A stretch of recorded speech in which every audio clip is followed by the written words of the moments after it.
Nëntori i Krenarisë Kombëtare dhe ditët e shënuara të tij na kthejnë çdo vit vëmendjen te alfabeti dhe flamuri ynë kombëtar, dy shtyllat më të rëndësishme që mbajnë gjallë identitetin dhe shpirtin e një populli.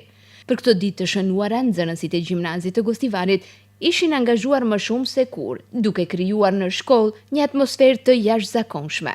Hapësirat u shndruan në një ekspozit me karakter të thellë kombëtar, ku faqet e historisë dukeshin sikur merrnin frymë përmes punimeve të realizuara, ndërsa sipër tyre ishin ngritur me ombrella të gjitha shkronjat e alfabetit të gjuhës shqipe. Më shumë se fjalët flisnin veprat, ndërsa drejtori i shkollës Mirsati Seini vlerësoi punën e palodhur të nxënësve dhe mësimdhënësve që kishin kontribuar në këtë program. Është botë tradicionale manifestimi i festave të nëntorit.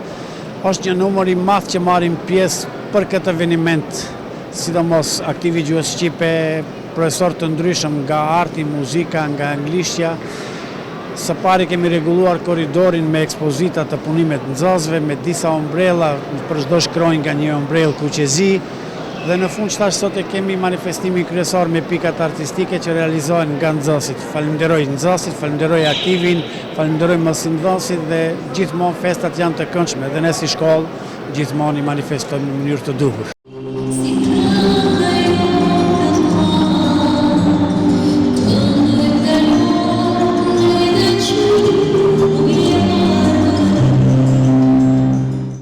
Një moment i veçantë ishte paraqitja e vajzës shqiponjë, e cila defiloi me krenari në mes të sallës, e veshur dhe stiluar me përkushtim nga vetë nxënësit, ndërkaq programi vijoi me poezi, pjesë teatrale, këngë e valle të shumta.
Festat e nëntorit në Gostivar nisin më 22 nëntor, kur me nderim përkujtohet unifikimi i alfabetit shqiptar, për të kulmuar me 28 nëntorin, ditën e flamurit dhe pavarësisë së shtetit shqiptar.